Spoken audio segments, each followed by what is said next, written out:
Do you feel like you are caught in a major crisis in your life? Are you heartbroken, feeling that everyone around you has betrayed you and that there is no way back? If so, this story is for you. This is a story of extraordinary mental strength and perseverance. A story that instills the hope, don't be afraid, you will surely bounce back. Renuka, a 20-year-old woman, lost her parents at a young age and grew up under the care of her grandmother.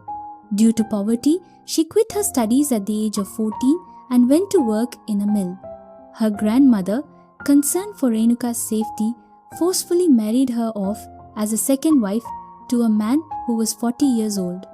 Upon arriving at her husband's house after the wedding, Renuka sensed a strange mystery in the home.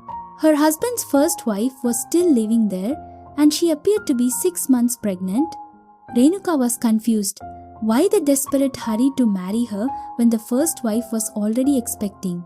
During a village festival, a sorceress woman came to the house.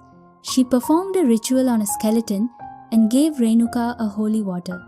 After drinking it, Renuka would fall asleep.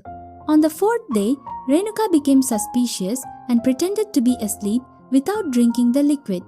In the dead of night, when everyone went to the sorceress's room, Renuka observed them through a vent in the upper part of the house. That is when she discovered the family's dark secret. Since the family was unable to have children, they had approached a sorceress named Nallamma for a remedy. As a result, the first wife conceived. However, after the conception, the family began experiencing a continuous streak of misfortune. To stabilize their luck, the sorceress prescribed a remedy.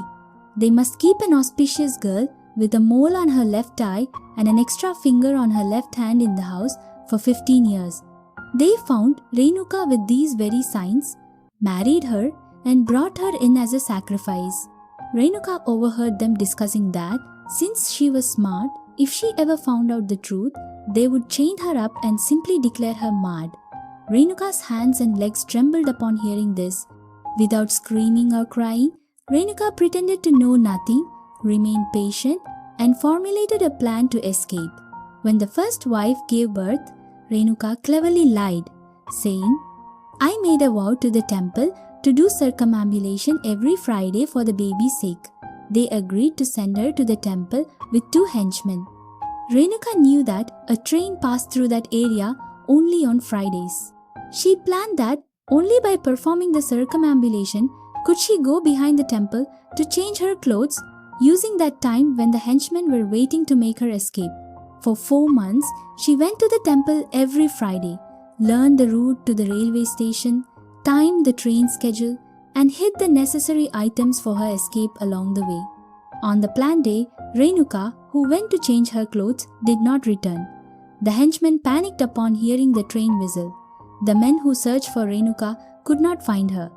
This was because the moment she boarded the train, she shaved her head and disguised herself as a man. She successfully escaped from that horrific place by traveling on multiple trains in various directions, finally reaching Goa. The moral of this story is that no matter how big a problem you are stuck in or how bad the situation is, if you don't panic, remain patient, and act with clarity and intelligence, you can certainly bounce back in life.